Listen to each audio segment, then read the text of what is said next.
അഗ്നിപരീക്ഷ episode number 3യുടെ review ആണ്. തുടക്കത്തിൽ ഒരു കാര്യം ഞാൻ ഉറപ്പിച്ച് പറയാം. നിങ്ങൾ ഈ മത്സരിക്കുന്ന 40 പേരുണ്ടല്ലോ, നിങ്ങളുടെ കാര്യം ഉറപ്പിച്ചോ, അവർക്കിഷ്ടമുള്ള ബിഗ് ബോസിൻ്റെ ടീമിന് ഇഷ്ടമുള്ള 5 പേരെ അവർ ഓൾറെഡി സെലക്ട് ചെയ്ത് വെച്ചിട്ടുണ്ട്. ഇന്നത്തെ എവിക്ഷൻ കണ്ടപ്പോഴത്തേക്കും അത് 100% എനിക്ക് ഉറപ്പായി. അതായത് നന്നായിട്ട് കളിക്കുന്ന ആൾക്കാരോ, സംസാരിക്കുന്ന ആൾക്കാരോ, ടാസ്ക് പെർഫോം ചെയ്യുന്ന ആൾക്കാരോ ഇതൊന്നുമല്ല. നമ്മൾ കാണുമ്പോഴത്തേക്കും, നമ്മൾ മൊത്തം കാണുന്നില്ല, കംപ്ലീറ്റ്ലി ഒരു എഡിറ്റഡ് പരിപാടിയാണ്. ഓക്കെ, അപ്പോൾ അവർക്കിഷ്ടമുള്ള 5 പേരെ അവർ ഓൾറെഡി സെലക്ട് ചെയ്ത് വെച്ചിട്ടുണ്ടെന്നാണ് എനിക്ക് മനസ്സിലാക്കാൻ സാധിക്കുന്നത്. അപ്പോൾ ബാക്കി 35 പേര് എങ്ങനെ കളിച്ചോ കളിച്ചില്ലയോ, അവർക്ക് പെർഫോം ചെയ്യാനായിട്ടുള്ള സമയം കിട്ടുമോ കിട്ടത്തില്ലയോ, ഇതൊന്നും നമുക്ക് പറയാൻ പറ്റില്ല. എൻഡ് ഓഫ് ദി ഡേ 5 പേരെ അവരെടുക്കും, അവർക്കിഷ്ടമുള്ള 5 പേരെ മാത്രം. ഇന്ന് 4 പേര് എവിക്റ്റായി. നിങ്ങളൊന്ന് ആലോചിച്ച് നോക്കണേ. ഇപ്പോൾ കഴിഞ്ഞ ദിവസങ്ങളിൽ നടന്നൊരു സംഭവം ഞാൻ പറഞ്ഞുതരാം. 40 പേര് 20 പേരെ 2 ടീമായിട്ട് മാറ്റുന്നു, 2 ടീമാവുന്നു. ആ 20 പേരെ ഏറ്റവും ആദ്യത്തെ ദിവസം 3 ടീമായിട്ട് മാറ്റുന്നു. രഞ്ജിനയുടെയും റിയാസിൻ്റെയും മാരാരുടെയും ടീമായിട്ട് മാറ്റുന്നു. ഒരു ടാസ്ക് കൊടുക്കുന്നു, പെർഫോം ചെയ്യുന്നു. അതിൽ നിന്ന് 3 പേരെ ഏറ്റവും ആദ്യം ഔട്ട് ഹൗസിലേക്ക് വിടുന്നു, പിന്നെ 2 പേരെ വെച്ച് ഔട്ട് ഹൗസിലേക്ക് വിടുന്നു. ഓക്കെ, അപ്പോൾ ഔട്ട് ഹൗസിലേക്ക് പോയ ആൾക്കാർ ഏറ്റവും മോശം ഗെയിം കളിച്ച ആൾക്കാരാണെന്നാണ് നമുക്ക് മനസ്സിലാക്കാൻ സാധിക്കുന്നത്, അല്ലെ ഏറ്റവും മോശം പെർഫോമൻസ്. ഓക്കെ, രണ്ടാമത്തെ ടീമിൽ നിന്നും ഈ സെയിം 2 പേരെ വെച്ചിട്ടേക്ക് ഔട്ട് ഹൗസിലേക്ക് വിടുന്നു. അങ്ങനെ കുറച്ച് പേര്, ഏതാണ്ട് ഒരു 10, 12, 13 ആൾക്കാർ ഔട്ട് ഹൗസ് ഉണ്ട്. അപ്പം ഞാൻ ആദ്യം വിചാരിച്ചത് ഈ ഔട്ട് ഹൗസിലുള്ള ആൾക്കാരിൽ നിന്നായിരിക്കും എവിക്ഷൻ വരിക. കാരണം ഏറ്റവും മോശം പെർഫോമൻസ് കാഴ്ചവെച്ച ആൾക്കാരാണല്ലോ ഔട്ട് ഹൗസിലേക്ക് പോയത്. പിന്നീട് നമ്മൾ നോക്കിയപ്പോൾ കാണുന്ന കാഴ്ച 3rd എപ്പിസോഡിലേക്ക് വന്നപ്പോഴത്തേക്കും 40 പേരെയും കൂടെ ഒരുമിച്ചിരുത്തിയിട്ട് അതിൽ നിന്ന് 4 ടീമായിട്ട് തിരിച്ചു. ഈ 4 ടീമായിട്ട് തിരിക്കുന്നതിൻ്റെ മാനദണ്ഡം എന്ന് പറയുന്നത് അവർ ഓൾറെഡി വന്നിരുന്നതിൻ്റെ അടിസ്ഥാനത്തിൽ നിന്ന് 4 ടീമായിട്ട് അങ്ങ് തിരിക്കുക എന്നുള്ളതാണ്. അവർ വന്നിരുന്നതാണോ അവരെ ഇരുത്തിയതാണോ എന്നൊന്നും നമുക്ക് അറിഞ്ഞുകൂടാ, കാരണം നമ്മളത് കാണുന്നില്ലല്ലോ. അതിൽ നിന്ന് 4 ടീമായിട്ട് തിരിച്ചിട്ട് 4 ടീമിന് ഒരേ ടാസ്ക് കൊടുക്കുന്നു. ആ ടാസ്ക് കൊടുത്തതിൽ ഏറ്റവും മോശം പെർഫോമൻസ് കാഴ്ചവെച്ച ടീമിൽ നിന്ന് 4 ആൾക്കാരെ എടുത്ത് കളയുന്നു. അങ്ങനെയാണെങ്കിൽ പിന്നെ എന്തിനാടേ നിങ്ങൾ ഈ കഷ്ടപ്പെട്ട് 10, 13 പേരെ ഔട്ട് ഹൗസിലേക്ക് മാറ്റിയത്? ഇനി ഈ 4 പേര് എവിക്റ്റ് ആയല്ലോ, ഈ പാവങ്ങൾ 4 പേര് അവർ സംസാരിക്കുന്ന ആൾക്കാരാണോ, ബിഗ് ബോസിന് പറ്റുന്ന ആൾക്കാരാണോ എന്നുള്ളത് നിങ്ങൾക്ക് എങ്ങനെയാണ് മനസ്സിലായത്? ജഡ്ജസിന് എങ്ങനെ മനസ്സിലായത്? എന്തായാലും ഇത് 3 ദിവസം കൊണ്ട് ഷൂട്ട് ചെയ്ത പരിപാടിയല്ല. ഒറ്റ ദിവസം കൊണ്ടോ 2 ദിവസം കൊണ്ടാണ് ഈ 3 എപ്പിസോഡ് ഷൂട്ട് ചെയ്ത് തീർത്തിട്ടുള്ളത്. അതൊക്കെ നമുക്ക് അറിയാവുന്ന കണക്കാണല്ലോ. അപ്പോൾ നിങ്ങൾക്ക് എങ്ങനെ മനസ്സിലായി ഇവർ സംസാരിക്കുന്ന ആൾക്കാരാണോ സംസാരിക്കുന്ന ആൾക്കാരാണോ? ഇനി എല്ലാം പോട്ടെ, ഞാൻ ഈ പറഞ്ഞ കാര്യങ്ങളെല്ലാം വിട്ടേക്ക്. ഈ എവിക്ഷൻ പ്രോസസ്സിൽ വന്ന കുറച്ച് ആൾക്കാർക്ക് അവർക്കൊരു ഡിബേറ്റ് കൊടുക്കുക. അവർ വാ തുറന്ന് സംസാരിക്കുന്ന ആൾക്കാരാണെന്ന് അറിയാൻ വേണ്ടിയിട്ട് അവർക്കൊരു ഡിബേറ്റ് കോമ്പറ്റീഷന് പറ്റുന്ന ഒരു ടാസ്ക് കൊടുക്കുക. അതെങ്കിലും കൊടുത്ത് അവർ സംസാരിക്കുന്ന ആൾക്കാരാണെന്നെങ്കിലും അറിഞ്ഞിട്ട് പുറത്താക്കി കഴിഞ്ഞൊരു മാന്യത ഉണ്ടെന്ന് പറയാം. ഇതിപ്പോൾ എന്താണ് നടക്കുന്നത്? ബിഗ് ബോസിന്റെ ടീമിന് ഇഷ്ടപ്പെട്ട കുറച്ച് ആൾക്കാർ ഓൾറെഡി സെലക്ട് ചെയ്തിട്ടുണ്ട്. അല്ലെങ്കിൽ ജഡ്ജസ് പറയുമ്പോഴത്തേക്ക് പഞ്ചപക്ഷം അടക്കി മിണ്ടാതിരുന്ന് ജഡ്ജസിനെ സുഖിപ്പിച്ച, ബിഗ് ബോസിനെ സുഖിപ്പിച്ച അവരെയൊക്കെ അങ്ങ് സേഫായിട്ട് മാറ്റി നിർത്താം. ഇതെന്തോന്ന് ടാസ്ക്, ഇതെന്തോന്ന് ഗെയിം, ഇതെന്തോന്ന് പരിപാടി. കാണുന്ന പ്രേക്ഷകരെ മണ്ടന്മാരാകരുത്. പ്രേക്ഷകർക്ക് ഒരു വിലയില്ല എന്ന് ഓർത്തി പരിപാടി നടത്തുകയും ചെയ്യരുത്. കാരണം നമുക്ക് കാണുമ്പോൾ മനസ്സിലാവത്തില്ല, ഒരു ലോജിക്ക് വേണ്ടേ? ഇവരെ ഇപ്പോൾ ഇന്ന് ഉദാഹരണത്തിന് ഞാൻ പറയാം. ഏറ്റവും ലാസ്റ്റ് പുറത്തായ ഒരു ലേഡി ഉണ്ട്, അവരുടെ പേര് റാഷ എന്നാണെന്ന് തോന്നുന്നു. ഞാൻ ആ ലേഡിക്ക് 1-2 ആൾക്കാർക്ക് ഞാൻ പേഴ്സണലി മെസ്സേജ് അയച്ചു. ആ ലേഡിക്ക് അയച്ചു, വേറെ 1-2 ആൾക്കാർക്ക് ഇന്ന് മെസ്സേജ് അയച്ചു. നിങ്ങളുടെ എവിക്ഷൻ എനിക്ക് അൺഫെയർ ആയിട്ട് തോന്നി. കാരണം നമ്മളിത് കാണുമ്പോൾ അവർ ഇപ്പം റാഷ എന്ന് പറയുന്ന ലേഡി അവർ ലാസ്റ്റ് സംസാരിച്ചപ്പോൾ നമുക്ക് പക്കാ ക്ലിയർ ആണ്, അവർക്ക് സംസാരിക്കാൻ അറിയാവുന്ന ലേഡിയാണ്. അവരുടെ ക്യാപ്റ്റൻ്റെ മോശം ഒരു തീരുമാനം കൊണ്ട് അവരുടെ ടീം എവിക്ഷനിലേക്ക് വരുന്നു, നോമിനേഷനിലേക്ക് വരുന്നു. അതിൽ നിന്ന് ഒരാൾ എവിക്റ്റായി പോകുന്നു. ഇവർ ഈ പറയപ്പെടുന്ന റാഷ എന്ന് പറയുന്ന ലേഡി ഒന്നും തന്നെ മോശം പെർഫോമറൊന്നും അല്ല. 2 ദിവസത്തെ എപ്പിസോഡ് കൊണ്ട് അവരെങ്ങനെയാണ് മോശം പെർഫോമർ ആവുന്നത്? അതിനേക്കാൾ ഒന്നും മിണ്ടാണ്ട് പഴം വഴുകിയിരിക്കുന്ന എത്രയോ ആൾക്കാർ അവിടെ ഉണ്ട്. അവരൊന്നും ഇതിനകത്തോട്ട് വന്നിട്ട് പോലും, ഈ എവിക്ഷൻ പ്രോസസ്സിലോട്ട് പോലും അവർ വന്നിട്ടില്ല. അതാ ഞാൻ പറഞ്ഞത്, പക്ക ഉടായ്പ എന്ന് തന്നെ പറയാൻ പറ്റുള്ളൂ ഇതിനെ. ആ ലേഡി ലാസ്റ്റ് ചോദിച്ച ചോദ്യമാണ്, എനിക്കിനി ബിഗ് ബോസിലേക്ക് വരാൻ വേണ്ടി പറ്റുമോ? അവരൊരു നെഗറ്റീവ് കണ്ടപ്പോഴത്തേക്ക് അതിനെപ്പറ്റി ഒരു കൃത്യമായിട്ട് സംസാരിക്കുന്നുണ്ട്. അവരുടെ കൂടെ ഉണ്ടായിരുന്ന ലേഡിയേക്കാൾ കൂടുതൽ അവർ നന്നായിട്ട് പെർഫോം ചെയ്യുന്നുണ്ടെന്നും, ഈ കൂടെ, അതായത് അവരുടെ കൂടെ വന്ന ലേഡിയുടെ പേര് ഞാൻ പറഞ്ഞു കേട്ടോ. അപ്പോൾ ആ ലേഡിയെ ക്യാപ്റ്റൻസ് എല്ലാവരും കൂടെ ചേർന്നിട്ട് നോമിനേറ്റ് ചെയ്തപ്പോഴത്തേക്ക് അവരൊട്ടും പെർഫോമർ അല്ല എന്ന് പറഞ്ഞിട്ടാണ് നോമിനേറ്റ് ചെയ്തത്. എന്നിട്ട് അവരകത്തും വാ തുറന്ന് സംസാരിക്കുന്ന ആൾ പുറത്തും. എന്തിനാണ് ഈ പരിപാടി? ഞാൻ ഒരു കാര്യം ഞാൻ പറയാം, ഈ പരിപാടി നടത്തുന്നത് എന്തിനാണെന്ന് മനസ്സിലാവും നിങ്ങൾക്ക്. ബിഗ് ബോസ് സീസൺ 8, ഓക്കെ, ഈ 8ന് കുറച്ചധികം ഹൈപ്പ് കിട്ടണം. അപ്പോൾ അതിന് വേണ്ടിയിട്ട് അതിന് മുന്നേ ആൾക്കാരുടെ കണ്ണി പൊടിയിടാനും ബിഗ് ബോസിന് ഒരു ഹൈപ്പ് കിട്ടാൻ വേണ്ടിയിട്ട് ഒരു പരിപാടി നടത്തുന്നു മാത്രം. അല്ലാതെ ഈ പരിപാടി ഒരു സ്ക്രിപ്റ്റഡ് അല്ലാത്തയോ, സ്ക്രിപ്റ്റ് മീൻസ് വരുന്ന ആൾക്കാർക്ക് സ്ക്രിപ്റ്റ് ഉണ്ടെന്നല്ല, അണിയറ പ്രവർത്തകർക്ക് പക്കാ സ്ക്രിപ്റ്റ് ഉണ്ട്. അവർക്ക് ഇഷ്ടമുള്ള 5 പേരെ അവരെടുക്കുകയുള്ളൂ.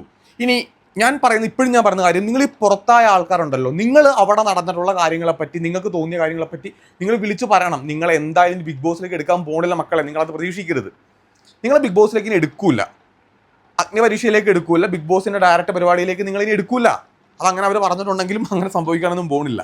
ഇത് കാരണം ഞാൻ എപ്പോഴും പറഞ്ഞ കാര്യമാണ്, നാം ഉഡായിപ്പ് ചെയ്യാം, ഒരു ടി വി ഷോ ആണ്, അത് ഉഡായിപ്പ് സ്വാഭാവികമായിട്ട് സംഭവിക്കാം. പക്ഷേ ഉഡായിപ്പ് ചെയ്യുമ്പോൾ നമുക്കത് മനസ്സിലാവരുത്.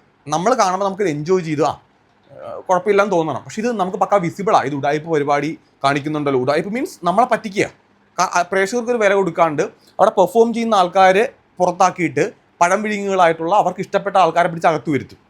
Totally unfair. പിന്നെ ഞാൻ ഡീറ്റെയിൽസിലേക്ക് വരാം. അതിനു മുമ്പ് നിതിൻ എന്ന് പറയുന്ന ഒരാൾ എവിക്റ്റായി. പിന്നെ ആരാധ്യ എന്ന് പറയുന്ന പെൺകുട്ടി എവിക്റ്റായി. 18 വയസ്സുള്ള ആ പെൺകുട്ടിക്ക് ഞാൻ നോട്ട് ചെയ്തൊരു പോയിന്റാണ്, ആ പെൺകുട്ടി +2 കഴിഞ്ഞിട്ടാണ് ഈ ഒരു പരിപാടിയിലേക്ക് വന്നത്. നിങ്ങളൊന്ന് ആലോചിക്കുക, എത്ര ആപ്ലിക്കേഷൻ നിങ്ങൾക്ക് വന്നിട്ടുണ്ടാകും, 1000 ആപ്ലിക്കേഷൻ വന്നിട്ടുണ്ടാവും അല്ലേ. ഇത് +2 പഠിച്ചൊരു പെൺകുട്ടി നിങ്ങൾ ഇൻ്റർവ്യൂ ചെയ്തിട്ടാണ് നിങ്ങൾ സെലക്ട് ചെയ്തത്. അവർക്ക് എന്തെങ്കിലും പൊട്ടൻഷ്യൽ കണ്ടിട്ടല്ലേ നിങ്ങൾ അവളെ സെലക്ട് ചെയ്തേ. +2 കാര്യത്തി എന്ന് പറയുമ്പോഴത്തേക്കും അവർക്കൊരു പൊട്ടൻഷ്യൽ ഉണ്ട് അല്ലേ. 10,000 ആൾക്കാരിൽ നിങ്ങൾ സെലക്ട് ചെയ്ത ഒരാളാണ്, 40 ഇന്ന് ഒരാളായിട്ട് അവൾ വന്നിട്ടുണ്ട്. അപ്പോൾ അവൾ അത്ര പെർഫോമർ അല്ലാത്ത ആളൊന്നും അല്ല. പിന്നെ എന്തിനാ ആ കൊച്ചിനെ എടുക്കാൻ വേണ്ടി പോയേ? അവൾ ഓൾറെഡി കഴിഞ്ഞ എപ്പിസോഡിൽ അവൾ +2 കാര്യത്തിയാണെന്ന് പറഞ്ഞ് കയ്യടി വാങ്ങിച്ച് ഇത്രയും ചെറിയ ഏജിൽ അവിടെ എത്തിയല്ലോ എന്ന് പറഞ്ഞ് അപ്രീസിയേഷൻ വാങ്ങിച്ച ആൾ ഇന്ന് പിടിച്ച് പറയാണ് അവർ ഇതിന് പറ്റിയ ആളല്ല, പെർഫോമർ അല്ല, ഇതിന് സ്യൂട്ട് ആവുന്ന ആളല്ല, BB മെറ്റീരിയൽ അല്ല, അതുകൊണ്ട് പുറത്താക്കുന്നു. പിന്നെ എന്തിനാണ് അവളെ സെലക്ട് ചെയ്ത്? നിങ്ങൾ പുറത്താക്കാൻ വേണ്ടിയിട്ട് സെലക്ട് ചെയ്ത പോലെ ആയിപ്പോയില്ല ഇത്. എന്ത് പറയാനാണ്. ഓക്കെ, ഇനി വേറൊരാൾ ബിജു എന്ന് പറയുന്ന ഒരാളെ വിക്റ്റായി. അയാളും വാ തുറക്കുന്ന ആളായിരുന്നു, എന്തെങ്കിലും വാ തുറന്ന് സംസാരിക്കുന്ന ആളായിരുന്നു. അങ്ങേരെ പിടിച്ച് പുറത്താക്കിയിട്ടുണ്ട്. എന്തിൻ്റെ അടിസ്ഥാനത്തിൽ? അങ്ങേർക്ക് ഇവിടെ ഇപ്പം രാകേഷ് എന്ന് പറഞ്ഞൊരു ഫോട്ടോ കൊച്ചിക്കാരൻ പുള്ളിയുണ്ട്. ഇന്നത്തെ എപ്പിസോഡിൽ ശ്രദ്ധിച്ചൊരു കാര്യമാണ്, ഈ പൂജ, എനിക്ക് തോന്നുന്നു ഇത് മാത്രമാണ് ഇഷ്യൂ എന്ന് എനിക്കറിയാം, എനിക്കത് അറിഞ്ഞാൽ കൊള്ളാമെന്നുണ്ട്. ലൈക്ക് ഞാൻ പൂജയ്ക്ക് മെസ്സേജ് അയച്ചോ അതിൻ്റെ കാര്യം ചോദിച്ചിട്ടുണ്ട്. കാരണം എന്താണെന്നറിയോ, ഈ രാകേഷും പൂജയും ഇവർ നേരത്തെ ഒരു ടാസ്കിൻ്റെ സമയത്താണ് ഇവർക്കിടയിൽ ഒരു ചെറിയൊരു പ്രോബ്ലം വരുന്നത്. ആ ഒരു പിരമിഡ് ടാസ്ക് ചെയ്യുന്ന സമയത്ത് അത് മറഞ്ഞു വീണപ്പോഴത്തേക്കും ഇപ്പം പൂജ രാകേഷിനെ ബ്ലെയിം ചെയ്യുന്നുണ്ട്. അത് ശരിയാണെന്ന് ഞാൻ പറയുന്നില്ല, കാരണം രാജേഷ് മനഃപൂർവ്വം മറിച്ചിട്ടൊന്നുമല്ല. പക്ഷേ ഇന്ന് ടാസ്ക് ചെയ്യാൻ വേണ്ടി വന്നപ്പോഴത്തേക്കും എന്താ ഒരു ഡയലോഗ് പൂജ പറയുന്നുണ്ട്. അത് ശരിയായ ആ ഡയലോഗ് ശരിയായില്ല. അയാളൊരു ടാസ്ക് ചെയ്യാൻ വേണ്ടി വരുമ്പോഴത്തേക്കും പൂജ അപ്പുറത്തെ മാറി ഇരുന്നിട്ട് ഇറങ്ങി പോടാന്നോ അങ്ങനെ എന്തോ പറയുന്നത് അതൊരു മോശം കാര്യം തന്നെയാണ്. പക്ഷേ എന്തുകൊണ്ട് പൂജ അങ്ങനെ പറഞ്ഞു എന്നുള്ളതിൻ്റെ ഒരു റീസൺ എനിക്ക് അറിഞ്ഞാൽ കൊള്ളാവുന്നുണ്ട്. കാരണം ഒരു ടാസ്കിൽ എന്തെങ്കിലും സംഭവം ഉണ്ടായി എന്ന് പറഞ്ഞുകൊണ്ട് മാത്രം ഇങ്ങനെ സംഭവിക്കുമോ? ഇനി ഈ രാജേഷിന് എന്തിനാണ് ഇത്രയും പ്രൊട്ടക്ട് ചെയ്യുന്നത് എനിക്കറിയില്ല. രാജേഷ് നല്ലൊരു പെർഫോമർ, ടാസ്കിൽ പെർഫോം ചെയ്തിട്ടില്ല. അദ്ദേഹം ഫസ്റ്റ് ടാസ്കിൽ അദ്ദേഹം പെർഫോം ചെയ്തിട്ടേ ഇല്ല. 2 ഡയലോഗ് അടിച്ചു, ഫോർട്ട് കൊച്ചി സ്ലാങ്ങിൽ 2 ഡയലോഗ് അടിച്ചു എന്ന് പറഞ്ഞുകൊണ്ട് അയാൾക്ക് ഒരു ഇൻഫിനിറ്റി പെൻഡന്റ് കൊടുത്ത് അവിടെ വലിയ പെർഫോം ചെയ്യാത്ത ആളെ പിടിച്ച് പൊക്കി മാറ്റിയിരുത്തി. ഇത് മിക്കവാറും എനിക്ക് തോന്നുന്നു പുള്ളിയൊക്കെ ലാസ്റ്റ് വരെ വരാൻ ചാൻസ് ഉണ്ടെന്ന് തോന്നുന്നു. കാരണം പ്രൊട്ടക്ട് ചെയ്ത് കൊണ്ടുപോകുന്ന പോലെയാണ് പേഴ്സണലി എനിക്ക് ഫീൽ ചെയ്യുന്നത്. എനിവേ ഇത് ടോട്ടലി കുറേ മോശം പരിപാടീസ് നമ്മളിങ്ങനെ കണ്ടുകൊണ്ടേ ഇരിക്കുക. ബിജു എന്ന് പറയുന്ന ആളെ എവിക്റ്റ് ആക്കിയപ്പോഴും എനിക്ക് തോന്നി, എന്താണ് ഇത് വാ തുറന്ന് സംസാരിക്കുന്ന, അതായത് ഈ 40 പേരിൽ നമ്മൾ നോട്ട് ചെയ്ത 3-4 ആൾക്കാരുണ്ടായിരുന്നു, അല്ലെങ്കിൽ ഒരു 10 പേര് 15 പേര് നോട്ട് ചെയ്യപ്പെട്ട 10-15 പേരുണ്ട്. അതിൽ നിന്ന് കുറച്ച് ആൾക്കാർ പുറത്തും ഇപ്പോഴും നമ്മൾ ഇവരുണ്ടോ, ഇവർ ഈ പരിപാടിക്കകത്ത് ഉണ്ടോ എന്ന് പോലും നമുക്ക് തോന്നുന്നു. വാ തുറക്കാത്ത കുറച്ച് ആൾക്കാർ അപ്പുറത്തിരിപ്പുണ്ടേ, അവരവിടെ സേഫ് ആയിട്ടിരിക്കുക. ഈ ഇൻഫിനിറ്റി പെൻഡൻ്റൊക്കെ എന്തിനാ പിന്നെ അവർ കൊണ്ട് കൊടുത്തേ? പിടിച്ച് ഒരു തോട്ടിക്കൊണ്ട കളയുടെ ഇതൊക്കെ ചുമ്മാ വെറുതെ ഒരു ആൾക്കാരെ പറ്റിക്കാനായിട്ട്. ഓക്കെ, ഇനി നമുക്ക് ബാക്കി പരിപാടിയിലേക്ക് പോവാം. ആദ്യം തന്നെ ഈ ഒരു പരിപാടി തുടങ്ങുന്ന സമയത്ത് നേരത്തെ പറഞ്ഞ പോലെ എവിക്ഷൻ ഉണ്ടെന്ന് പറയുകയാണ്. ഡേ 3 തന്നെ 4 പേരെയാണ് അവർ ധൃതി പിടിച്ച് എവിക്ഷൻ കളയുന്നത്. ഞാൻ നേരത്തെ പറഞ്ഞ പോലെ അവർക്ക് വാ തുറന്ന് സംസാരിക്കാനായിട്ടുള്ള ഒരു ടാസ്ക് കൊടുത്തിട്ടാണ് ഇത് ചെയ്യുന്നതെങ്കിൽ കുറച്ചുകൂടെ മേനയുണ്ടായിരുന്നു. ഇനിയിപ്പോൾ ലാലേട്ടൻ്റെ ഒരു ചെറിയ ക്ലിപ്പ് കാണിച്ചു. ലാലേട്ടനെ കണ്ടതിനകത്ത് ഒരുപാട് സന്തോഷമുണ്ട്. ടീം തിരിച്ചപ്പോൾ തന്നെ ഞാൻ ഇന്നലത്തെ എൻ്റെ റിവ്യൂവിൽ പറഞ്ഞതാണ്, ഈ ടീം തിരിക്കുന്ന പരിപാടിയും ഈ ജഡ്ജസിൻ്റെ ടീമിനെ തിരഞ്ഞെടുക്കുന്നതൊക്കെ നേരത്തെ പ്ലാൻ ചെയ്ത പരിപാടിയാണ്. അല്ലാണ്ട് അപ്പം വന്നിട്ട് ആ സമയത്തുണ്ടാകുന്ന റാൻഡംലി തിരഞ്ഞെടുക്കുന്ന ടീമൊന്നുമല്ല, പക്കാ പ്ലാൻഡ് ആയിട്ട് തന്നെ തിരഞ്ഞെടുക്കുന്ന കാര്യമാണെന്നുള്ളത് 100% ഉറപ്പാണ്. ഇന്ന് 4 ടീം 10 പേരെ വെച്ചിട്ടുള്ള 4 ടീം ആക്കിയതിനകത്തും കൃത്യമായിട്ടുള്ള അവർക്കുള്ള ഉദ്ദേശങ്ങൾ ഉണ്ട്. അവർ പിടിച്ചിരുത്തിയതിനകത്തും അങ്ങനെയാണെന്നാണ് എനിക്ക് പേഴ്സണലി ഫീൽ ചെയ്യുന്നത്. അല്ലെങ്കിൽ രഞ്ജിനി പറയാം, ഓൾറെഡി ഇവരിപ്പോൾ 10 പേര് വെച്ചിട്ട് അങ്ങനെ തന്നെ വന്നിരിക്കും അല്ലേ, അതായത് 40 പേര് 10 പേര്, അപ്പം ഓൾറെഡി അങ്ങനെ ചെയർ അറേഞ്ച് ചെയ്തുകൊണ്ടായിരിക്കുമല്ലോ അവരങ്ങനെ ഇരിക്കുന്നത്. അപ്പോൾ 4 ടീമായിട്ട് തിരിക്കുമെന്ന്, 4 ടീമിലുള്ള ടാസ്ക് ആണെന്നൊക്കെ ഇവർക്ക് നേരത്തെ അറിയാം. അത് നേരത്തെ അങ്ങനെയാണെങ്കിൽ പിന്നെ എന്തിനാണ് ഇപ്പോൾ ചെയ്യേണ്ട? അങ്ങനെയാണെന്നറിയോ, അറ്റ്ലീസ്റ്റ് മോശം പെർഫോമൻസ് കാഴ്ചവെച്ചു എന്ന് തോന്നിയ ഇൻഫിനിറ്റി പെൻഡന്റ് കൊടുത്ത കുറച്ച് ആൾക്കാരുണ്ടല്ലോ, അതിൽ നിന്ന് 2 ആൾക്കാരെയാണ് എവിക്റ്റ് ചെയ്തെങ്കിൽ നമുക്ക് പറയാം അവർ മോശം പെർഫോമർ ആണെന്ന് ഓൾറെഡി ജഡ്ജസ് വിലയിരുത്തിയിരുന്നല്ലോ. അതിൽ നിന്ന് കുറച്ച് ആൾക്കാരാണല്ലോ കളഞ്ഞതെന്നെങ്കിലും നമുക്ക് പറയാമായിരുന്നു. അവർക്കൊരു ടാസ്ക് പ്ലസ് ഡിബേറ്റ് കോമ്പറ്റീഷൻ ബലം കൊടുത്തിട്ട് അവർ വാ തുറന്ന് സംസാരിക്കുമെന്ന് അറിയണ്ടേ ഇവരെല്ലാവരും. അല്ലാണ്ട് അവിടെ കൊണ്ട് ഫ്ലെക്സ് ബോഡി പിടിച്ച് പടവാക്കി നിർത്താനല്ലോ ഈ ബിഗ് ബോസിലേക്ക് ആൾക്കാരെ കൊണ്ടുപോകുന്നത്. അതെങ്കിലും ഒരു ബോധം വേണ്ടേ മനുഷ്യന്മാരായി കഴിഞ്ഞാൽ. ഇനി ഫസ്റ്റ് ടീമിൽ നിന്ന് ഓരോ ടീമിൽ നിന്ന് ക്യാപ്റ്റന്മാരെ എടുക്കാൻ വേണ്ടി പറയുന്നു. ഈ ക്യാപ്റ്റന്മാരെ ഫസ്റ്റ് ടീമിൽ നിന്ന് ടാഷിയാണ്. പുള്ളി ഡിസേർവ് ആണ് കേട്ടോ, ഡിസേർവിംഗ് ആണ്. ടാഷി നല്ലൊരു പെർഫോമറായിട്ട് പേഴ്സണൽ എനിക്ക് ഫീൽ ചെയ്തിട്ടുണ്ട്. അപ്പോൾ അവൻ അത് അർഹിച്ചൊരു കാര്യമാണ്. അതിനകത്ത് വേറെ ആരോ പറയുന്നത് കേട്ടൊരു ഒരു ലേഡിയാണ് പറഞ്ഞത്, ഷിജിൻ എന്ന് പറയുന്ന ഒരാൾ സംസാരിക്കാത്തത് കൊണ്ട് പുള്ളിയെ ക്യാപ്റ്റനാക്കാം. എന്ത് മണ്ടത്തരൊക്കെ വിളിച്ച് പറയുന്നത്? അയാൾ സംസാരിക്കത്തില്ല, അപ്പം ക്യാപ്റ്റൻ ആക്കിയാലെങ്കിലും എന്തെങ്കിലും സംസാരിക്കുമെന്ന് നോക്കാം. അതിനാണാടേ ക്യാപ്റ്റൻസി കൊടുക്കുന്നത്. ഈ ഇമാതിരി മണ്ടത്തരങ്ങളൊക്കെ വിളിച്ച് പറയാം. സംസാരിക്കാത്ത ഒരാളെ പിടിച്ച് ക്യാപ്റ്റൻ ആക്കിയിട്ട് അയാൾ സംസാരിക്കുമെന്ന് നോക്കാം എന്നൊക്കെ ബിഗ് ബോസ് കുറേ കഴിയുമ്പോഴത്തേക്കും പണി കൊടുക്കാൻ വേണ്ടി ക്യാപ്റ്റൻ ആക്കുമ്പോഴും നമ്മൾ ആലോചിക്കേണ്ട കാര്യമുണ്ട്. അയാൾ നോമിനേഷൻ ഫ്രീ ആവും, അല്ലെങ്കിൽ ബുദ്ധിപൂർവ്വം അയാളെ എവിക്റ്റ് ആക്കാനോ അയാൾക്ക് പണി കൊടുക്കാനോ അയാളെ ജയിലിലിടാനോ അടുത്ത ആഴ്ച അയാൾ പുറത്താകാനോ ഒക്കെ ആണെങ്കിൽ പ്രേക്ഷകരെ കാണിച്ചു കൊടുക്കാനൊക്കെ ബിഗ് ബോസ് നമ്മളങ്ങനെ പല പരിപാടി ചെയ്യാറുണ്ട്. അതൊക്കെ എപ്പോഴാണ്? ബിഗ് ബോസ് ഒരു 10, 50, 40 ദിവസം കഴിയുമ്പോഴത്തേക്കോ നമ്മളതൊക്കെ ചെയ്യുന്നില്ല. അഗ്നി പരീക്ഷയിൽ വന്നിട്ട് സംസാരിക്കാത്ത ഒരാളെ പിടിച്ച് ക്യാപ്റ്റൻ ആക്കിയിട്ട് അയാളെ സംസാരിക്കുമെന്ന് നമുക്കൊന്ന് ടെസ്റ്റ് ചെയ്ത് നോക്കാമെന്നൊക്കെ പറയുന്നത് ശുദ്ധ മണ്ടത്തരം മാത്രമാണ്. പിന്നെ സെക്കൻഡ് ടീമിൽ നിന്ന് പ്രണവ് ക്യാപ്റ്റനായി, മൂന്നാമത്തെ ടീമിൽ നിന്ന് അഭിരാം ക്യാപ്റ്റനായി, നാലാമത്തെ ടീമിൽ നിന്ന് ലൊലീറ്റ ക്യാപ്റ്റൻസിയിലേക്ക് വന്നു. ഇനി ഈ ഗെയിമിലേക്ക് പോയ സമയത്ത് ഇവർക്ക് ഈ ഗെയിം കളിക്കുന്ന ആൾക്കാരെ പറ്റി എനിക്ക് പറയാനുള്ള കാര്യം, ഇവരിത് ശ്രദ്ധിക്കുന്നേ ഇല്ല എന്നുള്ളതാണ്. ഓക്കെ, അതായത് ഈ ഗെയിം ഇവരിത് ശ്രദ്ധിച്ചിട്ടല്ല ഇവർ ഗെയിം കളിക്കാൻ വേണ്ടി ഇറങ്ങുന്നത്. ഫസ്റ്റ് ടീം അപ്പോൾ 60 സെക്കൻഡ് 60 സെക്കൻഡിലുള്ള ബസർ കംപ്ലീറ്റ് ചെയ്യുക എന്നുള്ളതാണല്ലോ, നിയർ ബൈ 60 സെക്കൻഡ് വരുന്നത് എന്നുള്ളതാണല്ലോ ടാസ്കിൽ പറഞ്ഞേക്കുന്ന കാര്യം. അപ്പോൾ ഏറ്റവും ആദ്യം ഫസ്റ്റ് വന്ന ഒരു തലയിൽ ഒരു കളർ ചെയ്തൊരു ലേഡി ഉണ്ട്. ആ ലേഡി അത് ശ്രദ്ധിച്ചിട്ടില്ല എന്നുള്ളത് വളരെ ക്ലിയർ ആണ്. കാരണം അവർ വന്നിട്ട് എന്തൊക്കെയോ വന്ന് ചെയ്തിട്ടങ്ങ് പോയേക്കും. അപ്പോൾ തന്നെ ആ ടാസ്ക് കുളമായി. ഫസ്റ്റ് ടീം 44 സെക്കൻഡ് കൂടെ അത് ഫിനിഷ് ചെയ്തു. പിന്നെ ബാക്കിയുള്ള ടീമിൻ്റെ പറഞ്ഞിട്ടിരിക്കണം എന്നുള്ളത്. സെക്കൻഡ് ടീം വന്നപ്പോഴത്തേക്കും മറ്റേ ഈ ചെയ്ത മിസ്റ്റേക്ക് തന്നെ ഒരു ടീം ചെയ്ത മിസ്റ്റേക്ക് കണ്ടു. എന്നിട്ട് സെക്കൻഡ് ടീം വരുമ്പോഴത്തേക്കും അതിനേക്കാൾ വലിയ മിസ്റ്റേക്ക് ആയിട്ടാണ് സെക്കൻഡ് ടീം വരുന്നത്. ഒരാൾ പ്രസ് ചെയ്തിട്ട് അത് പ്രസ് ആവുന്നില്ല. കുറേ ആൾക്കാർ അങ്ങനെ ഒരു സാധനത്തെ പിടിച്ച് അമുക്കുമ്പോൾ അത് അമുങ്ങിയെന്ന് നിങ്ങൾക്ക് അറിയാനുള്ള ബുദ്ധി വേണ്ടേ? ഒന്ന് ഞെക്കടെ പിടിച്ച്, അല്ലാണ്ട് ആ സാധനം ചീത്തയെ പോലും നിങ്ങളുടെ നിന്ന് കാശൊന്നും വാങ്ങിക്കൂല. അടിച്ചു വേണം ഉടച്ചോ, നല്ല പ്രസംഗം കൊടുക്കാൻ അങ്ങോട്ട് പിടിച്ചിട്ട് എന്തിനാണിത് ഇതിനെടുക്കൂ എന്നുള്ള രീതി തൊടുന്നതിൻ്റെ ആവശ്യം എന്താടേ? ഇതൊരു ഗെയിമല്ലേ? അങ്ങനെ കുറച്ച് ആൾക്കാർ വന്നിട്ട് മൊത്തം പരിപാടി കുളവാക്കി. പിന്നെ രണ്ടാമത്തെ ടീമാണെങ്കിൽ 42 സെക്കൻഡ് സംതിങ് എന്തോ കൊണ്ട് അവരത് ഫിനിഷ് ചെയ്തു, അതും കുഴപ്പമില്ല. മൂന്നാമത്തെ ടീമായിരുന്നു കോമഡി. ഈ മൂന്നാമത്തെ ടീമിൻ്റെ ക്യാപ്റ്റൻ, ഐ തിങ്ക് ക്യാപ്റ്റൻ, എല്ലാവരും പേര് ഓർക്കാത്തതുകൊണ്ട് ഈ പ്രശ്നം വരുന്നത്. ഓക്കെ, ഇനി ആരെങ്കിലും ക്യാപ്റ്റൻ ആയിക്കോട്ടെ. അഭിരാമാണെന്ന് തോന്നുന്നു ക്യാപ്റ്റൻ. ഈ അഭിരാം കാണിച്ചത് അഭിരാമിൻ്റെ ഒരു ഏകപക്ഷീയമായിട്ടുള്ള തീരുമാനമായിരുന്നു എന്നുള്ള അവിടെ വിളിച്ച് ആരോ പറഞ്ഞിട്ടുണ്ടായിരുന്നു. പറഞ്ഞ ആൾക്ക് അഭിനന്ദനം, നല്ല കാര്യമാണ് പറഞ്ഞത്. അപ്പോൾ ഇവർ മൂന്നാമത്തെ ടീം ആവശ്യമില്ലാത്തൊരു സ്ട്രാറ്റജി, കാരണം ഇതൊരു ടീം ഗെയിമാണ്. ഈ ടീം ഗെയിമിൽ ലാസ്റ്റ് വരുന്ന ഒരാളുടെ തലയിലേക്ക് ഇതെല്ലാം കൊണ്ട് വെച്ച് കൊടുക്കാമെന്ന് അയാളെ സമ്മതിച്ചു ഇല്ലെന്നുള്ളത് നമുക്ക് ക്ലിയർ അല്ല. കാരണം അത് പെട്ടെന്ന് ഇങ്ങനെ പറഞ്ഞു പോവുക. അവരത് കോമൺ ആയിട്ട് എടുത്ത തീരുമാനമല്ല എന്ന് പറയുന്നുമുണ്ട്. ഈ ക്യാപ്റ്റൻ ഒറ്റൊരാൾ കാരണമാണ് ആ ടീമിലുള്ള ആൾക്കാർ നോമിനേഷനകത്ത് വരികയും അവർ അതിൽ നിന്ന് 4 പേര് പെർഫോം ചെയ്യാൻ ചാൻസ് ഉള്ള ആൾക്കാർ എവിക്റ്റായി പോവുകയും ചെയ്തത്. സത്യം പറഞ്ഞാൽ ക്യാപ്റ്റനെ പിടിച്ച് പുറത്താക്കിയായിരുന്നു വേണ്ടത്. കാരണം അത്രയും മണ്ടത്തരമാണ് തീരുമാനം എടുക്കുന്നത്. കാരണം അതൊരു മണ്ടൻ തീരുമാനമാണ്. കാരണം ഓരോ ആൾക്കാർ 1 സെക്കൻഡ് കൊണ്ടും മാറ്റുമെന്ന് പറയുമ്പോൾ 9 പേരും 1 സെക്കൻഡ് കൊണ്ട് മാറുമ്പോൾ 10 സെക്കൻഡ്. ഓക്കെ, ബാക്കി 10ാമത് വരുന്ന ആൾ അപ്പോൾ കൺഫ്യൂസ്ഡ് ആവും. അപ്പോൾ അയാൾക്ക് ഒരു 50 സെക്കൻഡ് 40 സെക്കൻഡ് മിനിമം അയാൾ കൗണ്ട് ചെയ്യുമ്പോഴത്തേക്ക് അത് ഓക്കെ ആവുള്ളൂ. അയാളത് ടെൻഷൻ കാരണം കൗണ്ട് ചെയ്യാൻ വിട്ടുപോയെങ്കിൽ കൂടിപ്പോയെങ്കിൽ ഇതെല്ലാം കുളവാകും. അത് വളരെ കാരണം അപ്പോൾ ഒരു ടീം ഗെയിം അവിടെ വരുന്നില്ല. എല്ലാ ഉത്തരവാദിത്വം കൂടെ ഒരാൾക്ക് മാത്രം എടുത്ത് പ്രഷർ വെച്ച് കൊടുക്കുന്ന പോലെ ആയിപ്പോവുകയും ചെയ്യും. അതൊരു മണ്ടൻ തീരുമാനമായി. 33 സെക്കൻഡിൽ അവർ നേരെ എന്ത് ചെയ്തു, നോമിനേഷൻ അതോട്ട് വരികയും ചെയ്തു. അപ്പോൾ ബാക്കിയുള്ള ടീം എന്ത് ചെയ്യും, ഡിസ്ട്രാക്ട് ചെയ്യാൻ വേണ്ടിയിട്ട് അവർ കിടന്ന് അലമ്പുണ്ടാക്കിക്കൊണ്ടിരിക്കുകയും ചെയ്യും. അത് കൃത്യമായിട്ട് അവിടെ എഫക്റ്റ് ചെയ്യുകയും ചെയ്തിട്ടുണ്ട്.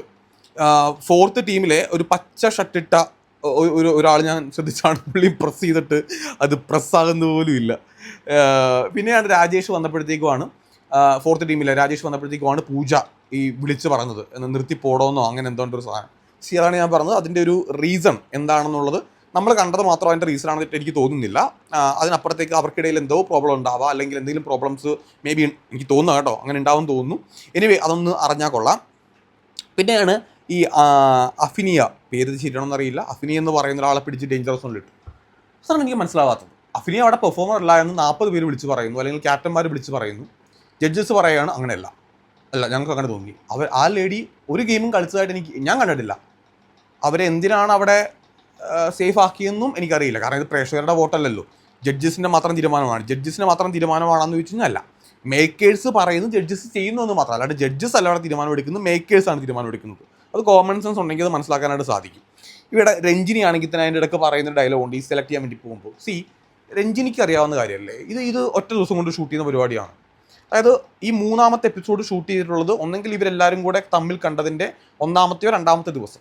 സ്വാഭാവികമായിട്ട് അവർക്ക് കൺഫ്യൂഷൻസ് ഉണ്ടാവും. അവർ ചിലപ്പോൾ പറയുന്നത് ഫ്ലോറിൽ നിൽക്കുമ്പോൾ പറയുന്നത് ക്ലിയർ ആവണമെന്നില്ല, കേൾക്കണമെന്നില്ല, ഓഡിബിൾ ആവില്ല. അപ്പോൾ അവർ ക്വസ്റ്റ്യൻ മനസ്സിലായില്ലെന്ന് പറയുമ്പോഴത്തേക്കും അവരങ്ങ് ബുദ്ധിയില്ലാത്ത കഴുതുകളാക്കി തള്ളിക്കളയുക എന്ന് പറയുന്നത് ജഡ്ജസ് അങ്ങ് എല്ലാം തികഞ്ഞ ആൾക്കാരാണോ? നിങ്ങൾ എന്തൊക്കെയോ മണ്ടത്തങ്ങൾ കാണിച്ചിട്ടുണ്ട്. ഞാൻ ബിഗ് ബോസിൽ പോയിട്ട് എന്തൊക്കെ മണ്ടത്തങ്ങൾ കാണിച്ചിട്ടുണ്ട്.